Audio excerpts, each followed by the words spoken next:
Welcome to everyone out there in internet land. My name is Scott Marble, and I'm the discipleship pastor here at Emmanuel Evangelical Free Church. And this is our May sessions. We've been doing these Tuesday, Wednesday, Thursday evenings on various topics. And tonight I'm joined by Kirsten. Am I saying that right? You bet, you got it. Awesome. And Caitlin. And we're talking about glowing rectangles, which is a term that Kent coined. Glowing rectangles, technology, and how it impacts us, what it's doing to us, both good and bad, family, young, our brains, our society, all that stuff. And so I just, before we jump into that topic, I just want to give a quick chance for these ladies to introduce themselves and tell us how much of an expert they are in this area of knowledge. And so how about Caitlin? How about I have you go first? Tell us a little bit about yourself, what you're doing these days, and what makes you so passionate about this topic. Sure. Yes, I'm Caitlin. I've lived in Steinbach my whole life with my family, and I've just finished my second year at Steinbach Bible College. I'm doing a 3-year program in the youth ministry track. During that time, I've been working at the pool, but we're laid off right now, so I've kind of have a little bit of extra free time. Yeah. But I'll be going back to SBC in the fall and doing an internship at church. Cool. And technology, I don't know, I've grown up kind of as technology has become more prominent and grown also and become more new. So I've kind of always been using technology, and we had the opportunity to do a presentation like this at school and for youth last year, so we're bringing it back.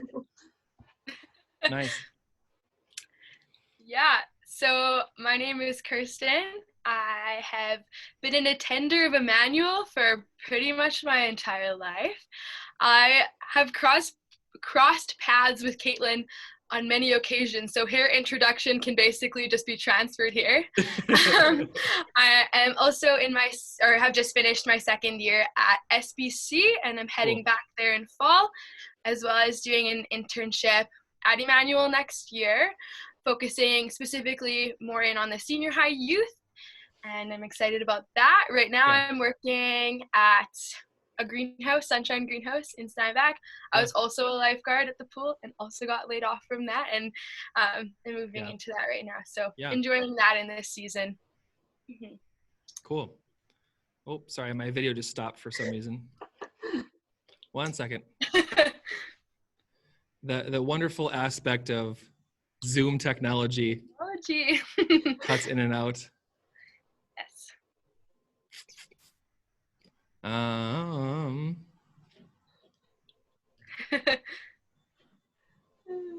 Well, I may not get my audio or my video back here, but my audio is here at least. Let me just remind everyone, just while I'm trying to work here, that we do have a Q&A function. And one of the things that makes this time so awesome is that Q&A function. And so at any point in time, if you have a question that you actually want to be aired, we just encourage you to use that, or you can use the chat function, either one. We'll probably at the end take some time to take some questions. So I'm just gonna, even though you can't see me, I'm just gonna give it over to you guys at this point in time, and I'll let you do your thing. So yeah, go for it. All right. Caitlin, can you just pull up our slideshow here, and we'll get going right away.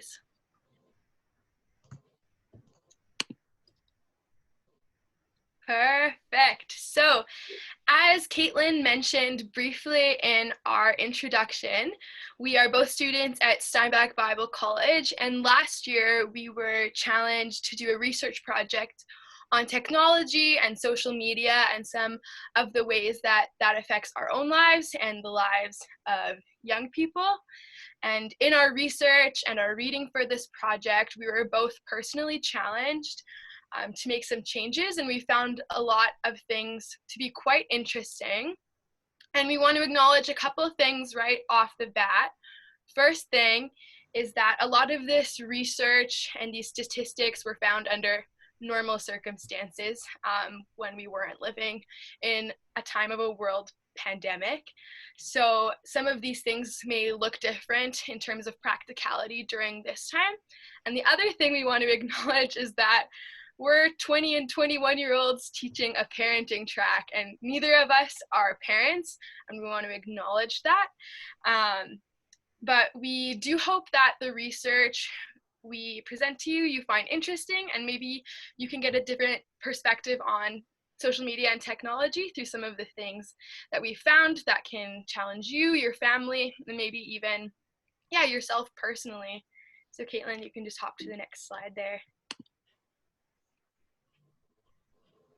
Perfect. So a little stat here, just to start us off, says that 95% of teens now say they have access to a smartphone or own one personally, which is a 22% point increase from the 73% of teens who said this in 2014, 2015, just half a decade ago. So there is no denying that social media use is a very .%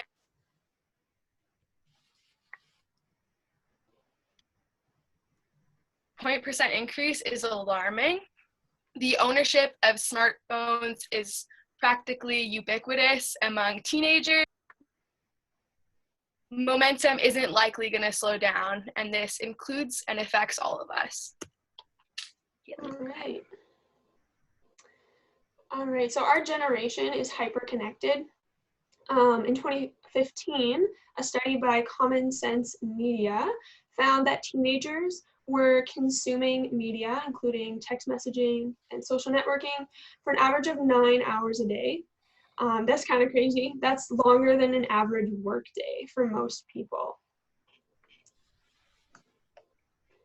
And YouTube, Instagram, and Snapchat are the most used platforms by teenagers as of 2018. And 45% of teens within this same survey said that they are online almost constantly.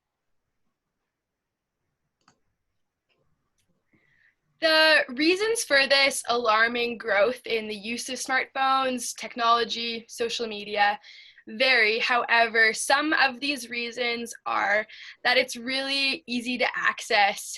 As prior stats have shown, it's not hard to get your hands on technology for social media, and it's practically everywhere. It's in your face. And the connectivity that accompanies the use of social media is convenient, and it can honestly be pretty cool. It allows us to stay in touch with our friends and family who are international, and that's a gift. The other thing is that technology is addicting. And yes, I think it is true that most of us are addicted to technology and social media to some extent, as harsh as that sounds. And often this is because we enjoy the distraction that comes along with it. And technology, social media, these things are actually designed to keep us hooked. A book that we're going to talk about a fair amount in this presentation is a book called Digital Minimalism. It's by an author named Cal Newport. And in this book, he says, people don't succumb to screens because they're lazy, but instead because billions of dollars have been invested to make this outcome inevitable. Hop to the next slide. So whether or not it's easily admitted, the presence of social media in our lives does have effects on us. And some of these effects are positive and some of these are negative. A basic principle in regards to what that outcome will be is that we become what we like. So social media does influence our thoughts and behaviors, and we can either build people up or tear people down, including ourselves, through the ways that we use social media.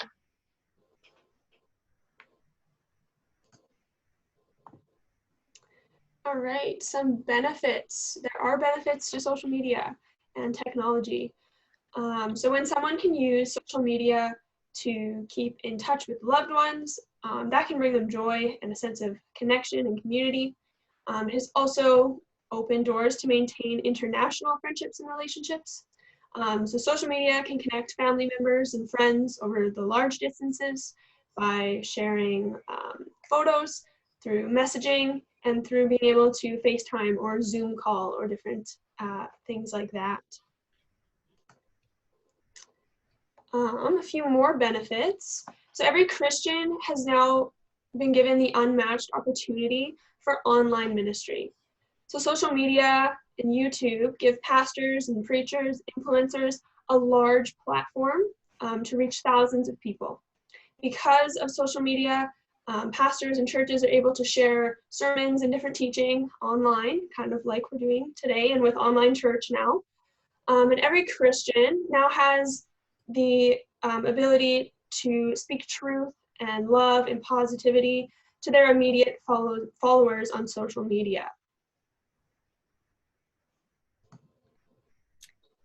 So yes, there are definitely benefits, and as Caitlin mentioned, we're seeing those benefits happening right now in our own lives through being able to still have a church community to some capacity online. But as a part of that, there is also some potential risks.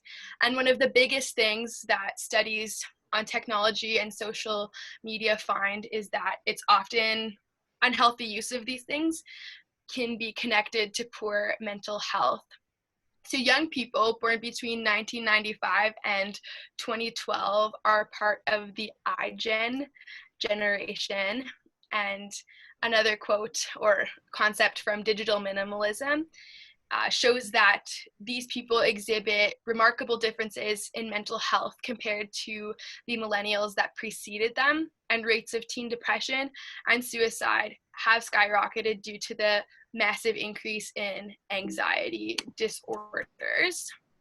You can go to the next slide, Caitlin. And these findings are incredibly concerning. Another quote from Digital Minimalism says that it is not an exaggeration to describe iGen as being on the brink of the worst mental health crisis in decades. And these shifts in mental health correspond almost exactly with when smartphone ownership became so universal. You go to the next slide. So acknowledging that value and identity, as well as these mental health issues, are much deeper than just concerning what social media has to do with them. But it is definitely important to consider that as a factor. These are not all of the reasons, but a few contributing factors as to why mental health could be at risk with unhealthy use of social media are that the more we use social media, the less offline interactions we have. And this feels kind of ironic to be talking about right now, but we really do need face-to-face interactions. And the deficit we now have of that as a result of primarily connecting online does create loneliness. And the other thing is our need for approval. We are being deceived if we think that our value or approval is based on the likes we get on a picture on Instagram or Facebook. And because on these platforms, we only see the highlight reel of people's lives, we compare ourselves to that, which is a measure that we really just can't stand up to.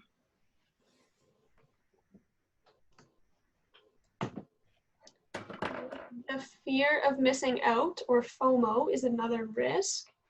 Hyperconnection is fueled by FOMO. So people hate being left out, so they continue to look to the next big thing, the next big event that's happening.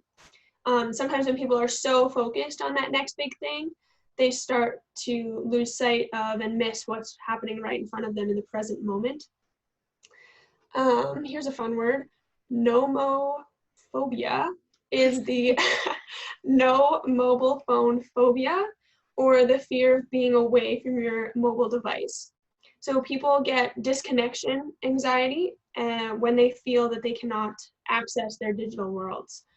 Social media has become the means by which people keep up with those around them. And we've become so reliant on our devices to connect us to others that we can hardly live without them. Another risk would be a weakened imagination. So our brains were designed with the capacity to imagine and to create. Because image culture has such a huge component of media these days, we no longer have to use our imaginations to picture things. So rather, it's like all those images are already there for us. We no longer have to be in the present moment because we can capture our moments on our phones. We no longer have to remember things for ourselves because those memories are stored in our phones and on our camera rolls. Imagination also goes beyond art and entertainment. Having a weakened imagination can also hinder you from solving those day-to-day issues or problems that come up. Another potential risk of unhealthy usage of social media and technology is that people can become apathetic. One of the big reasons for this is that world crises are constantly being broadcasted over social media. And though awareness is important, constantly experiencing the pain of the world through our screens keeps us from understanding and alleviating the pain we encounter in our daily lives. And I know this was so true for me when all of this COVID stuff started happening and my social media feed was just being flooded with all this information, a bunch of different information as far as how we were supposed to respond to this.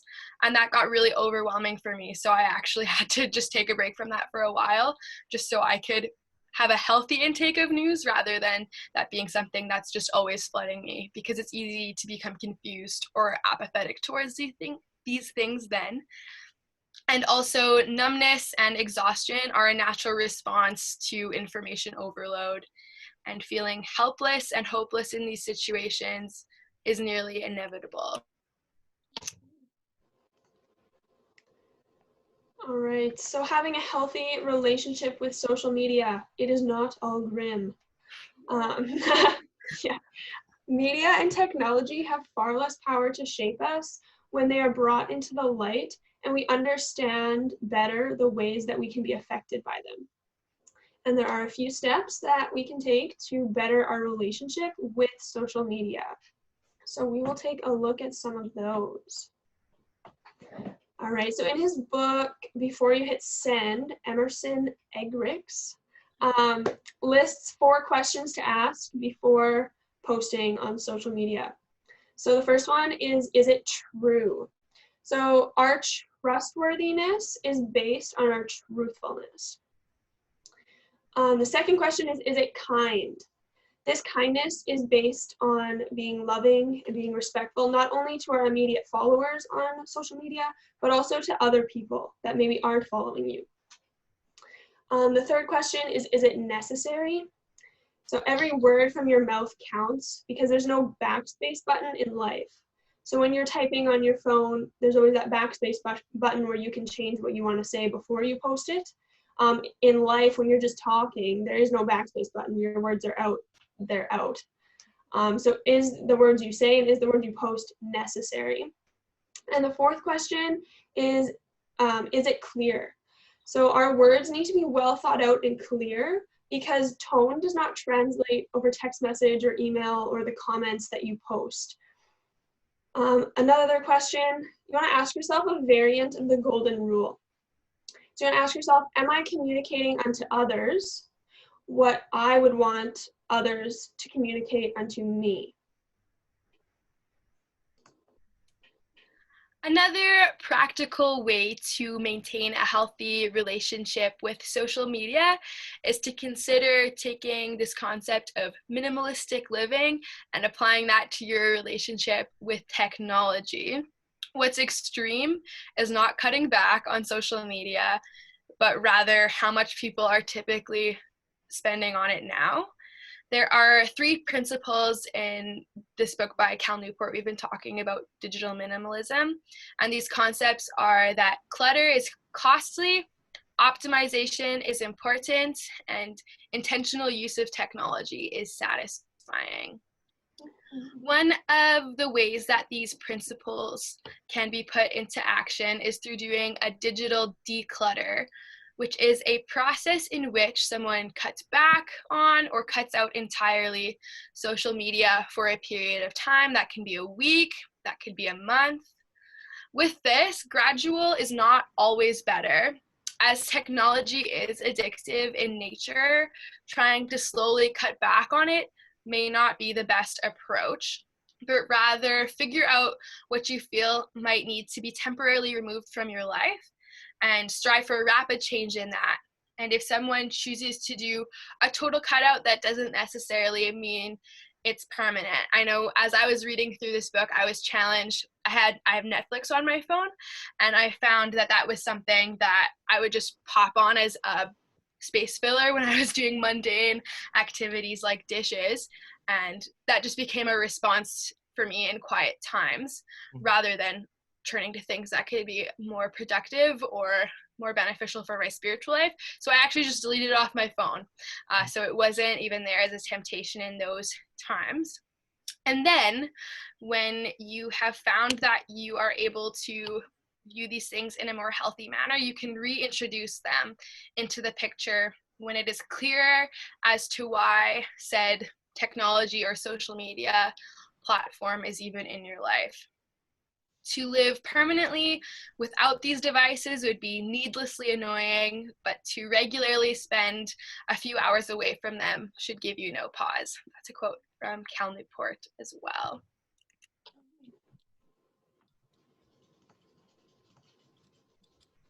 All right, connection versus communication and conversation. So anything textual or non-interactive, like Snapchat or Instagram or your social medias, those are merely a connection. Connection should not substitute real-life conversations. So in his book, Digital Minimalism, Cal Newport says that face-to-face conversation is the most human and humanizing thing we can do. We don't want to sacrifice these times. We also recommend not settling conflicts over social media because remember, tone and things, that doesn't translate well, so we don't want to do that. But these things we would agree with under normal circumstances. We're not living under normal circumstances. We're living in a social distancing world right now. And in the last few months, some of these conversations and connection and stuff had to have been adapted. So we're using things like FaceTime or Zoom to have these face-to-face conversations and connection. And in this season, connecting and communicating over text and video call is our lifeline to our friends and our family. And so we shouldn't be compromising on this. We still need to continue to connect and to communicate with our friends and our family and encourage our kids to continue to connect with their friends and our families and mentors using the technology that we have. And we're going to look at a few ways that we can engage ourselves and our families in conversation about technology during this season. All right, media use during COVID-19.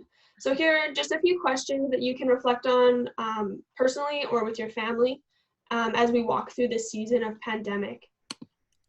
So the first question is, what types of feelings or thoughts or impulses are causing you to pick up your device?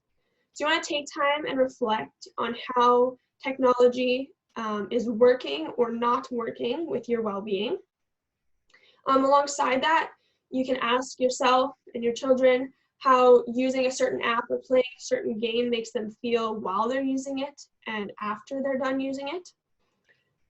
You can also ask yourself, are you picking up your phone to scroll through social media or play games for hours on end to sort of numb those feelings of anxiousness or other feelings?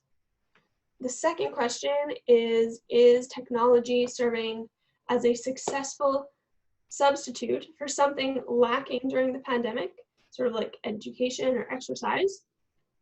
Having a healthy relationship with technology is hard. Nobody's perfect at it. We're all learning how to balance technology and not using technology.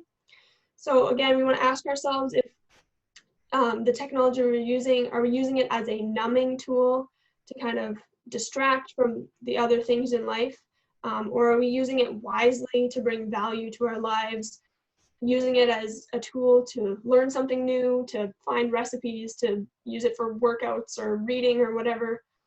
And then the final question here, third question is, when I'm mindlessly using technology, am I taking ownership of that with my family? So we don't always use technology intentionally, and that's totally okay. But when we do, admitting that we have fallen into that mindless rabbit hole of just scrolling or gaming for hours, it's okay to admit that we've been mindlessly scrolling for hours, but we also want to set a good example for those around us. So admitting that we've done this mindlessly for hours is good, to set an example to your kids or to those around you, like, oh, maybe I shouldn't have spent so much time on that. Now, how can I use that technology intentionally? Or how can I put that technology away and spend intentional time with my family? Yes, so there is a couple more questions here that you can think through either yourself or with your family. And an important question that we should ask in a lot of aspects of our life, and we should definitely apply to our use of technology and social media, is actually intentionally questioning what the value of the media we are using is. And it's important to practice this, as Caitlin was saying, not that every single minute and ounce of time you spend on your phone or your computer has to have deep and rich meaning, but it is important to put into question if there is value in the things that we are doing. Another great question to be asking right now is, what is the non-technology way of doing what I'm doing right now? Stuff like journaling and devotions. I have found this to be a really good question to ask during this season, because using technology before happened for sure. I'm a student, so I'm on my computer often to do assignments or do research, but when classes moved online, I'm on my computer all that much more because all of my learning is happening online already, so it's just doubling it. So then those things we would normally use for technology, it might be wise to consider in this season how we can take those things and do them in a non-tech way, just to give us a little bit of time away from our screen. Another thing we can ask, this screen time really for me, or is it for my family? Yeah, I mean, this is, I think, a really challenging question to ask yourself if you have kids. And this isn't to say that watching a movie or putting on a movie for your kids is always a bad thing, because it's definitely not. But in this season, it might be tempting to, yeah, raise screen time, which isn't all bad, but it's not something we should continually turn to. Another really good question we think you could use to discuss with your family at the end of the week is, did I connect with the people I wanted to this week? And this just allows you as a family to align yourselves in intentionality and seeking to connect with people in meaningful ways, even during this time. And lastly, did I put the effort and energy into the work, play, social time, activities, and sleep that I or we as a family intended to dedicate ourselves to this week? So this is where you might find some value in creating and actually establishing a bit of a routine, not that it needs to be rigid, but just to have a plan of scheduling time for work, for being outside, to socialize with others, to do activities that are good for burning off some energy, and then to look back at the week and see if you were able to accomplish those things as a family.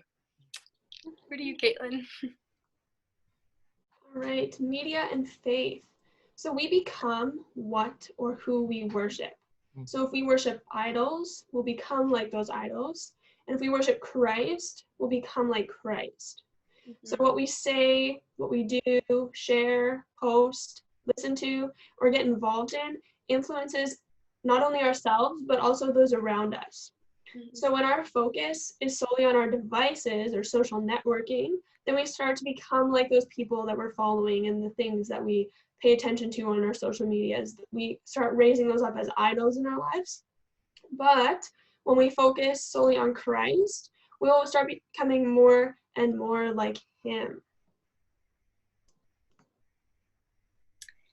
Yes, as believers who use social media, we need to intentionally assess and decide where our approval is going to come from. And this is so important to think about and discuss if you have young teenagers in your home, because at that age, so much approval and feelings of validity come from our friends, and because so much interaction between teenagers happens online, it's easy to slip into this mentality that our approval comes from the results of our social media.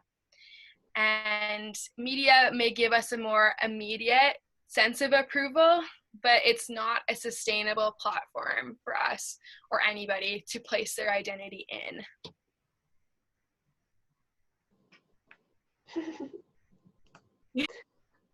All right. So for the family, just some things that you as parents can ask yourselves and your family.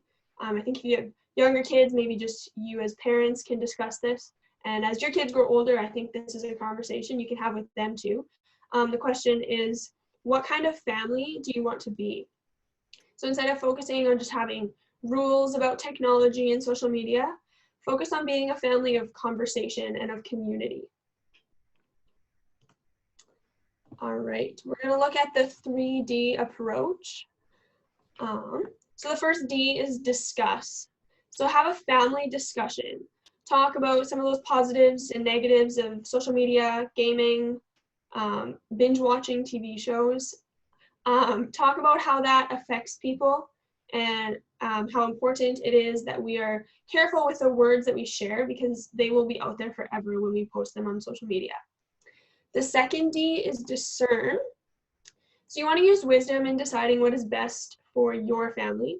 So what might work for one family might not necessarily work for your family. So that's something you have to figure out within your own family. You can also use a biblical worldview or filter when discussing technology and social media as a family, about when you'll use it, what kinds of things you would use social media for. And the third D is decide. So you want to make choices, set boundaries, and have guidelines for your family. As a family, you should agree on these different boundaries that you will implement. And some of these boundaries and guidelines and things will change as your kids get older, and that's fine. So you want to have those boundaries and implement them when using social media, and when it's appropriate or not appropriate to use your devices in your home.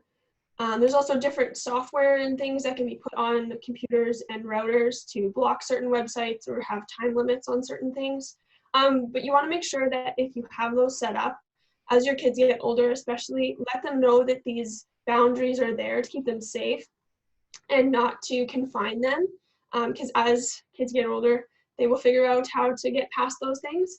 So just be aware and letting your kids know that these are there to keep them safe. And yes. There we go. Yeah, and I just want to hop quickly on something Caitlin was saying there. Is this idea of discernment, that second one. I think it's really easy when we're trying to plan these things, and this is from my perspective, but I imagine as a parent as well, it's easy to get focused on the specifics, like what is the right age to allow my child to get Instagram, or what is the right age for a kid to have a phone? And these are good questions to ask, but this is where discernment comes in, and it is so important that those things are not going to necessarily be the same for each and every child. And I want to encourage you as parents, as a child, not to, look to your fellow parents and have discussions about this, but also don't get caught up on comparison there. What you do for your children might be different because you have different kids, and the things that they're going to need to be in place are going to be different for each child. So it's important to, practice discernment in community, but also looking specifically at your own kids. So yes, so we are youth leaders, as we mentioned earlier. So we're passionate about this and young people being informed about the effects of technology and social media so that they can make wise decisions. And I think it's great that you as parents are informing yourselves about this as well, for how it affects you and how it affects them. And our role in this is important. We can be great to set examples, but at the end of the day, your children and our youth, especially as they get older, play the most important role. And if they're not set on changing or making decisions, you can't necessarily make them. But that doesn't mean we are to stop being encouragers and models to use social media in healthy ways. And you can encourage them to simplify their phone lives and actually spend time with their friends. And in this time, that's just going to have to happen in a bit more of creative ways. But I think there is ways that we can still be intentional with face-to-face time with friends and family while maintaining safe practices. So on this next slide, I believe it is, we have some resources for you that we talked about. Personally, if I'm going to recommend one of these at the highest level, it is digital minimalism. I found it to be incredibly challenging when we were doing research, and as I was reading this, I found myself making changes in how I interact with technology and social media. So that would be a great one for you to read and to hand off to your teenager. It's easy reading. It's not super heavy. But it is really challenging, and there are a couple other resources there. At the bottom, we have a link to the website where we found those questions to discuss as a family during COVID-19. So we highlighted ones that we thought were really interesting and could be really helpful, but there are more questions regarding technology specifically during this time on that link. So I believe that this is being posted somewhere after that, so then hopefully you'll be able to have access to that and some of those questions. So there we go. That's it from us. I think that there might be some questions based on the bubble, but we'll let Scott take over on those. Yeah, so I just gonna try to get my video back here again because this is having such a pain tonight with this video. Ironic.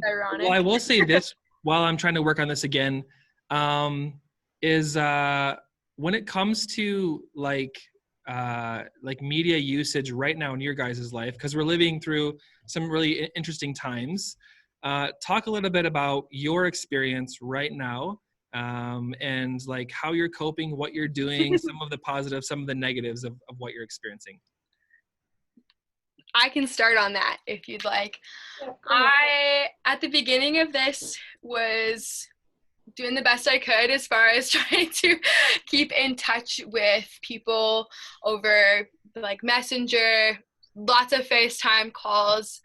I did find that really early on, I got quite sick of texting, which I think is really interesting and quite telling of a lot of these statistics. I don't remember where it was in our presentation. I was going to actually pipe up then. But it talks about that necessity of face-to-face interaction. And if I needed any proving of that to be true, this time has provided that for me, because, yeah, I actually have been struggling with trying to use technology in meaningful ways to actually be able to interact in meaningful ways. So FaceTime has been best for that, I have found. So you can get tone of voice and see people's responses to some of the things that you're saying. So it's been a bit of a journey. I got tired of it sooner than I thought I would, but that's just how it goes, I guess. Yeah. Yeah, Caitlin? Yeah, regarding technology in this time, I've been texting a bunch of friends and communicating with some friends more now than I have in the past and things like that, whether that's through texting or through a bit of FaceTime and things like that. And that's been really cool. And then as a family, we have been doing some Zoom calls. So we get our Manitoba family and our Edmonton family all in the same Zoom call. And that's been a lot of fun, and seeing all the little cousins, and you can't really hear anyone talk because all the little cousins are talking all at once, but that's okay. And it's just, that's been a lot of fun to do. Yeah. And yeah, I don't know, technology, it is distracting, and the news at the beginning, it was just kind of every day it was the same thing. And I mean, it's still the same thing now, just talking about everything going on. But so some of that has gotten boring, and I need to just not watch the news or not look at the news on my phone when it dings or something. Yeah. But yeah, that's kind of been technology during the season for me. Yeah. Go ahead. Oh, and I was just going to say, kind of on what Caitlin was saying there, like, it gets really redundant to see these things happening, like, news-wise on social media all the time. And I think it's great for us, especially as believers, to find things that we can promote on social media that are unifying us on points that are positive, rather than collectively fixating on the things that are going horribly. Not that we don't acknowledge those things, because they're very real hurts and fears that people are experiencing right now. Right. But I think when we all unanimously decide to fixate on these horrible things, we actually lose sight of all of the beautiful things that are happening right now. I know a really cool thing that when I don't know if you guys know who John Krasinski is, but he's from The Office, and he started this whole weekly show called Some Good News, and I think that's so brilliant, because it's taking the world and using technology to focus people on the positive and the good things that are happening right now, rather than getting everybody to collectively focus on all of the bad things that people are experiencing. Yeah. All right, I'm going to give up on my video here, but my next question for you is this. The voice from the black depths here. I'm curious to know, so my wife and I were having this conversation the other day just about like Stella, our daughter. She's 2 years and 3 months old. She'll never know a world without the internet, without phones, without certain elements of technology, and they may just even get more integrated into her life in the future. Mm-hmm. For you guys, just a fun question. Do you remember some of the first forms of digital technology that you used and what your experience was like? Yeah, for sure. So funny story is that my family had dial-up internet till I was in grade 10, I think, or maybe grade 11, which is kind of crazy considering I'm like only 20 years old. But I remember there was kind of, as I was heading into middle school time, is when a lot of the products became a lot bigger, and like iPod touches instead of just the little nanos that played your music were coming out, and there was so much possibility on these things. You could communicate with your friends and also have music and all of these things, and that was quite foreign to me up until probably when I was in grade 7-ish. Grade 6, 7 is probably when a lot of that stuff would have been coming out for me. Yeah. Cool. Interesting. Mm-hmm. Yeah, I think for me growing up, we lived in town. So I remember we had a computer, and it was huge. I don't really remember using it when I was super young, but as I got a little older, I would play some games on it that my dad found or whatnot. And we had TV and VHS. I remember VHS. Yeah. Okay. Yeah. And then, growing up in middle school, that's when, the Apple product started coming out, and I got my first iPod Touch. Okay. Paid for that myself and got that, I don't know, grade 7 or 8 or something. And then, Okay. Yeah. I think that's a really interesting point that you raised, Scott. I was talking, my sister Carly has a 1-year-old, or an almost 1-year-old, and a 2-year-old, and when I was telling her that I was doing this evening, she asked me some questions, because she was thinking too, like, it was easy for us, at least the bulk of our like very formative childhood years were without technology, whereas already even for them, like, technology is a part of their life. My nephew knows how to like swipe up to take pictures. They learn that so quickly by looking at it, and that's crazy for us to think about. It's crazy for me to think about, because that was something that was introduced so much later. So I think it's important for parents with young kids now to be thinking about how to use technology in a redemptive way, not to be afraid of it as something to be feared, but something to be understood and informed about, and to make those decisions already now on how, as a family, you can wisely use those things in a redemptive way. Yeah, that's cool. There was a couple of questions that came through. So I think I'll start with this one. Just curious to know, do you have media limits in your families, and what does that look like? So maybe you don't need to share all the details, but has there been some things that your family has practiced that maybe you've talked about, or that you've set as guidelines that you felt to be really, really helpful for you? I know one thing we do is we try and have no phones at the table when we're having supper together or whatnot. Okay. That really stands out. I'm trying to think. Do we have any more? Yeah. Do you have anything to add now? No, and I would agree that that's a good thing to know as a Yeah. family, that there are specific times where technology is not touching. Yeah. And because, so I only got a smart, like when I was in grade 10, I got my first phone, and it was one of those bricks that still had buttons that you typed on, so there wasn't too much, it was a nuisance to send a text. It took a lot of time, so there wasn't too much of a risk at that point of that becoming a huge crutch. And then I think the first smartphone I got was in my late high school years. So at that point, there wasn't loads of restriction on that. I would be very much encouraged to have that be put away about a half hour to an hour before bed, because it is very much a fact that being on your phone right before you go to bed does affect your sleep over time. And I know something that our Professor Garth Friesen, if you guys know who that is, something his family does or encourages them to do is to, everyone leaves their phones plugged in, real alarm clocks to wake them up, which I think is a good habit to not have that be the last thing you see before you go to bed and the first thing you see in the morning. Right. Yeah. Those are some ideas. Yeah. Caitlin, did you think about anything in particular? Not anything in particular, but yeah, I also didn't get a phone till a lot later in high school. Like I had my first iPod when I was in middle school, and then I got an iPad, but that was, a little bit of gaming and mainly homework I did on my iPad. Okay. And yeah, no phones at the table, and yeah, like even during like game night or something like that, just kind of keep the phones off to the side and play the game, or focus on being together and not always on the phone when you're together. Yeah. Speaking as a child in your family, was there anything that you wished your parents would have done more of in terms of your usage? That's a really interesting question. Well, I don't know. I think why that question's a little difficult for me is neither of my parents are like terribly tech savvy.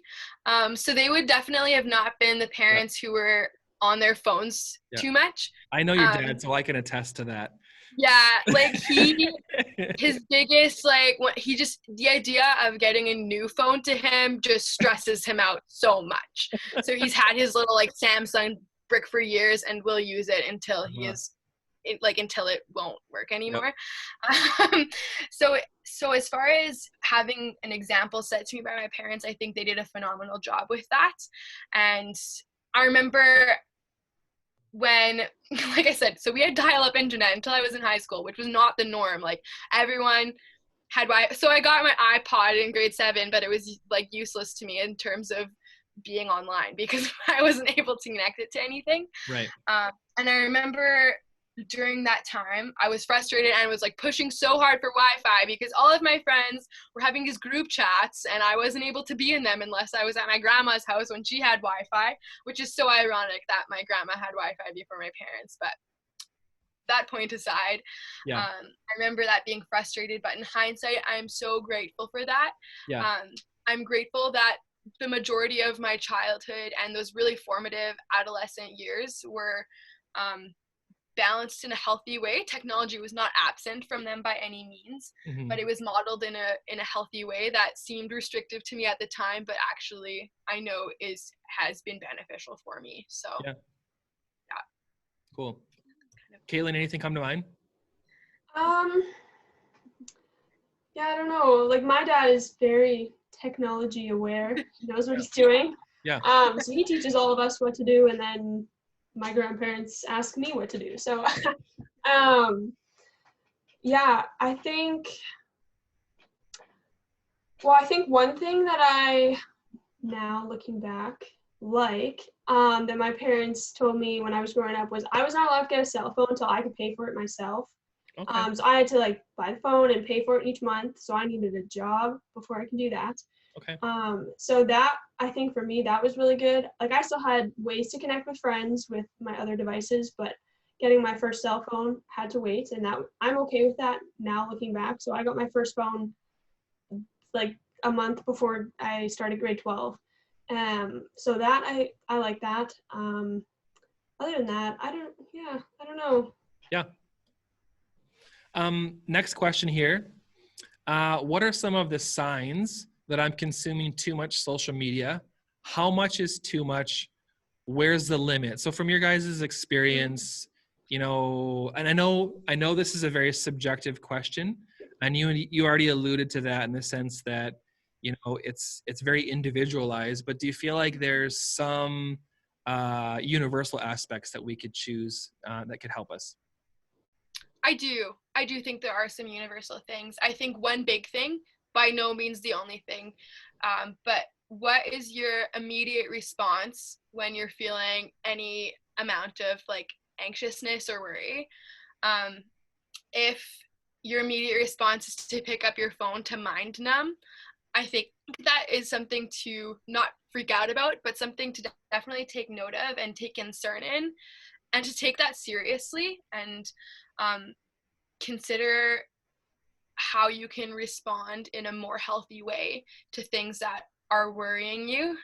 This is hard for me. I hate being anxious. Just the thought of like being afraid frustrates me, and I try to run away from that at any cost possible. And it's really easy for me in those times just to pick up my phone and turn on something that will just distract my mind from those things that are making me feel fearful or anxious. But that really is not a healthy way to respond.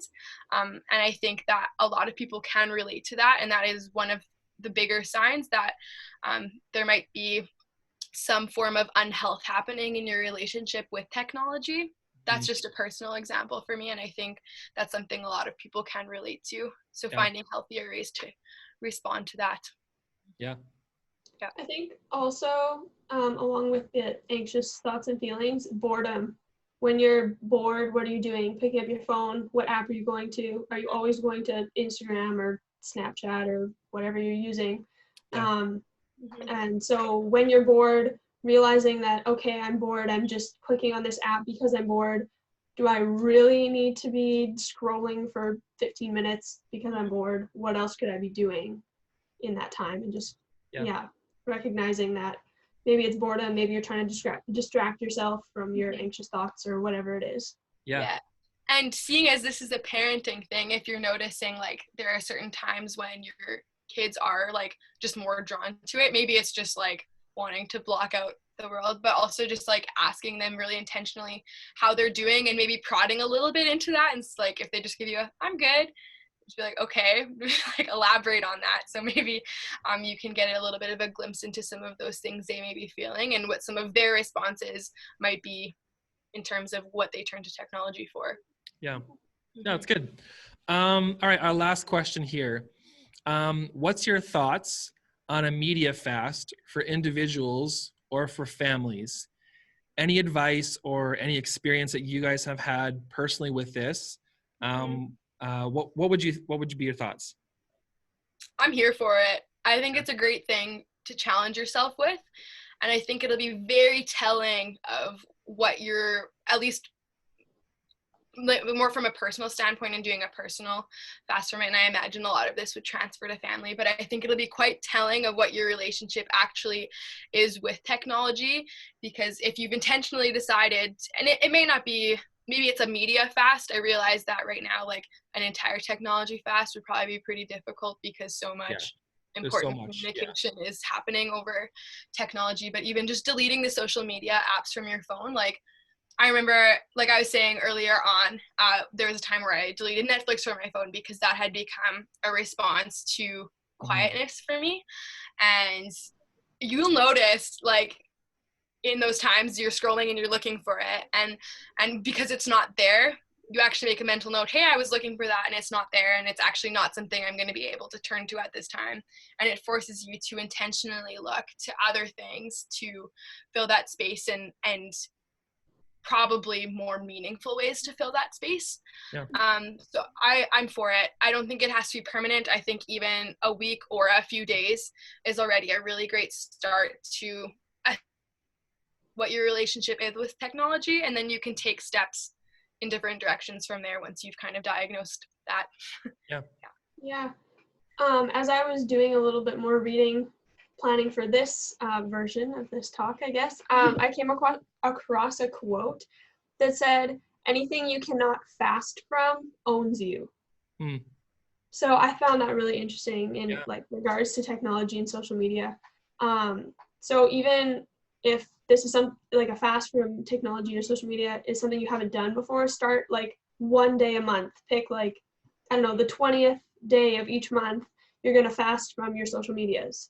And once you do that for a while and you want to do more, then pick one day a week or do it for an entire week or however, a few months or whatever. Yeah. That's really interesting. That's a brilliant quote. Yeah. Yeah.